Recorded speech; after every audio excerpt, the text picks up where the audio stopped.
I'm gonna take the Deus 2 version 1.10 software out the curb strip here, and I'm gonna do a demonstration, a reactivity demonstration on a 6-inch deep clad dime right here. It's been buried in the ground for several years, so the ground is always changing, you know. At least when I buried it, it was at 6 inches deep several years ago.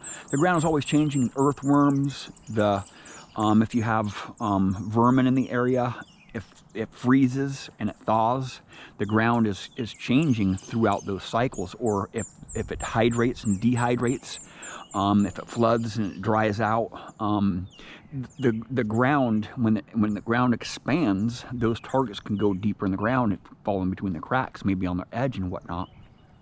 And one week this grass might be this tall, the next week it might be this tall. It's a huge difference, a huge difference. This soil is different from that soil is different from that soil. There's different EMI coming from each different house. You know, the EMI is different, and all these homes have different EMI emitting from the house. You know, look it up there. High power transmission lines up on the top there. There's a transformer right there, has a huge impact on the EMI.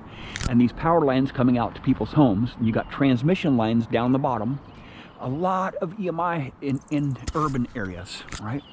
And if you use a big coil, you guys who hunt in curb strips or in front of homes, you know exactly what I'm talking about. You're just always fighting the EMI and whatnot.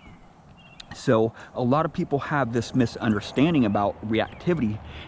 Just drop your reactivity down, or drop your recovery speed down really low so you can punch deeper in the ground. If you have mild soil, you may be able to do that. But if you have minerals in the ground, the processor must be running faster to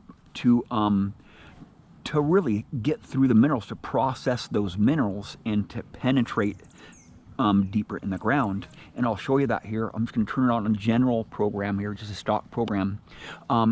It's exactly opposite of what you would think in mineralized ground. The lower I go with my reactivity, the more problems I encounter with depth. I'm not able to go deep in my soil here, and I'll just show you. All right. General program, just preset program here. I'll ground bounce it because it is a 6-inch deep coin there.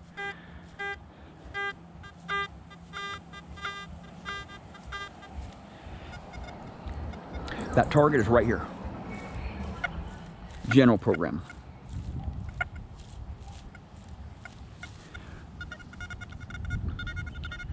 Now I'll go over to the reactivity is at 2 here. Right. Now I'll raise it up to 2.5 here.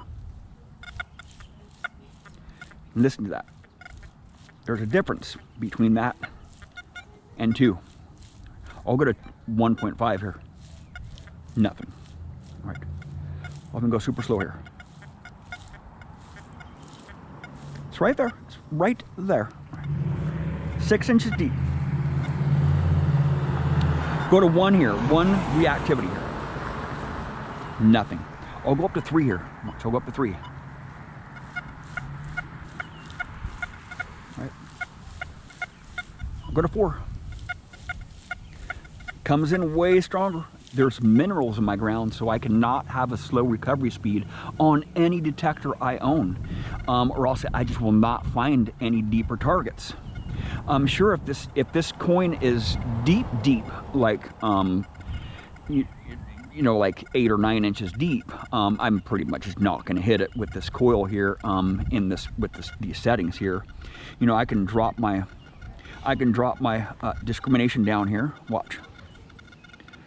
To 0, so I can hear the minerals in the ground, right, and the iron, because you heard that when I had a slower recovery speed, it sounded irony. So if I can open that up, if I can discriminate really low and put it in full tones here, watch, and drop my silencer down to 0 here, go to full tones here, watch. No filters, 0 offs or 0 bottle caps, 0 notch, 0 silencer. See, 0. They're all off there. And I can, the sensitivity is up high here, 95. I'll go to 96 here. And I'll drop the auto response down. Watch. Auto response down to 2.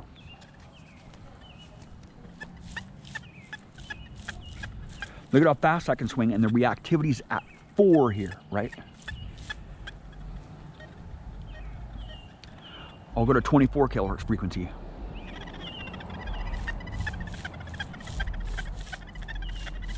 Go to 14 kilohertz. I've just figured that 40 kilohertz with this detector it's just going to perform a lot better.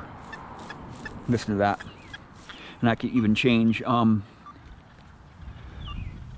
under the power lines here. Look at all these power lines.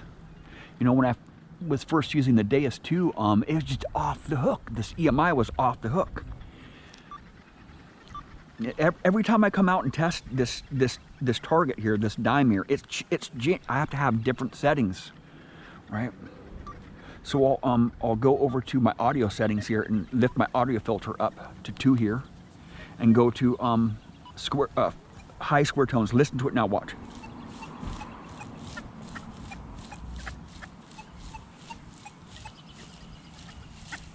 There's a coin over here that somebody just dropped recently right there. I need to get that out of the ground there, but I have other coins here.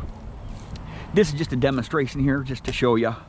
You know, a lot of people think that the lower reactivity that you have, the deeper you're going to go. That's just not the case in all soils. You need to know your soil.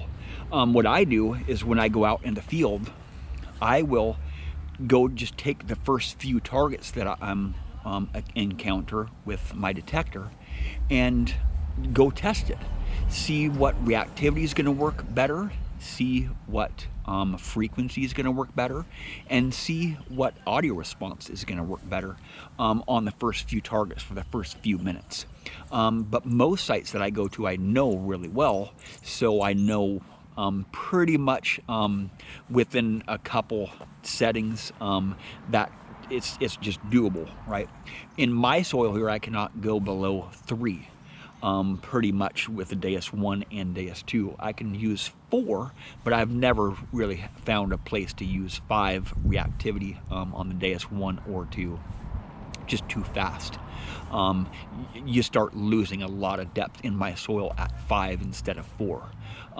But 3 has worked really good. 2.5 or 2, there's just no way. There's just no way you can get deeper targets in my ground here because the minerals, if you're like on the beach or something and you're trying to go super deep and you got to swing really slow for that trick to work. But a lot of people think just drop your reactivity down. It's a lot more complicated than that, man. And your discrimination and your silencer have a lot to do with your depth too. And your auto response will have a little bit to do with your depth, but a lot of stuff is really connected to the depth of your detector. You know, not only those settings, it's your swing speed and your soil. The frequency that you're using has to be compatible with your conditions that you're in. You know, some frequencies do not like wet soil, some frequencies do not like really mineralized ground, and some frequencies are very susceptible to EMI. So, you know, just experience at that site and knowing the soil and knowing your detector. You know, it's more of learning the site and learning what's at that site and where the hot spots are at, and finding those hot spots and just tuning your detector in to go deeper and to explore the ground in those hot spot areas a little bit more. And about just digging up random targets, those iffy targets. You are, you know, I think just hunting for coins all day long is super boring. I mean, coins are really easy. You pretty much know when you're over a coin because they're all uniform size and shape and conductivity. Those iffy targets are the ones that are going to surprise you. And those iffy targets are a lot of times coins on their edge. They're going to sound a lot different. When targets are on their edge, they sound completely different. And it's just about experience and just digging out a lot of iffy targets. You know, I think just digging out coins all day is super boring. And if you want gold, you're just going to have to dig out iffy targets. Just plain and simple, you're going to have to dig out some iffy targets. And you're going to have to clear out the ground to get the deeper targets, especially in the parks. Well, thank you for watching.